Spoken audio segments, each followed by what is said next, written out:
बहुत समय पहले की बात है। हिमालय के जंगलों में एक बहुत ताकतवर शेर रहता था। एक दिन उसने 12 सिंगे का शिकार किया और खाने के बाद अपनी गुफा को लौटने लगा। उसने अभी चलना शुरू ही किया था कि एक सियार उसके सामने दंडवत प्रणाम करता हुआ उसके गुणगान गाने लगा। उसे देख शेर ने पूछा, अरे तुम ये क्या कर रहे हो? तो सियार कहने लगा, हे जंगल के राजा, मैं आपका सेवक बनकर अपना जीवन धन्य करना चाहता हूँ। कृपया मुझे अपनी शरण में ले लीजिए और अपनी सेवा करने का अवसर प्रदान कीजिए।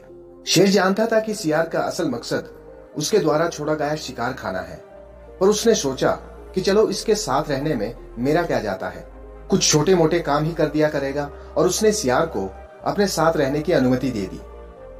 उस दिन के बाद से जब भी शेर शिकार करता, सियार भी भरपेट भोजन करता। समय बीतता गया और रोज मांसाहार करने से सियार की ताकत भी बढ़ गई। इसी घमंड में अब वह जंगल के बाकी जानवरों पर रोब भी झाड़ने लगा, और एक दिन तो उसने हद ही कर दी। उसने शेर से कहा, आज तुम आराम करो, शिकार मैं करूंगा और तुम मेरा छोड़ा हुआ मांस खाओगे। शेर यह सुनकर बहुत क्रोधित हुआ, पर उसे अपने क्रोध पर काबू करते हुए सियार को सबक सिखाना चाहा। शेर ने बोला, यह तो बहुत अच्छी बात है, आज मुझे भैंसा खाने का मन है, तुम उसी का शिकार करो। सियार तुरंत भैंसों के झुंड की तरफ निकल पड़ा और दौड़ते हुए एक बड़े से भैंसे पर झपटा। भैंसा सतर्क था, उसने तुरंत अपनी सींग घुमाई और सियार को दूर झटक दिया। सियार की कमर टूट गई। वह किसी तरह रेंगते हुए शेर के पास पहुंचा। शेर ने पूछा कि क्या हुआ?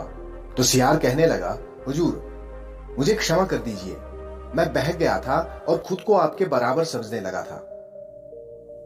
तो शेर कहता है, धूर्त, तेरे जैसे एहसान फरामोश का यही हाल होता है। मैंने तेरे ऊपर दया की, तुझे अपने साथ रखा और तू मेरे ऊपर ही धौंस जमाने लगा। और ऐसा कहते हुए शेर ने अपने एक ही प्रहार से सियार को ढेर कर दिया। किसी के किए गए उपकार को भूलकर उसे ही नीचा दिखाने वाले लोगों का भी यही हाल होता है, जो इस कहानी में सियार का हुआ है।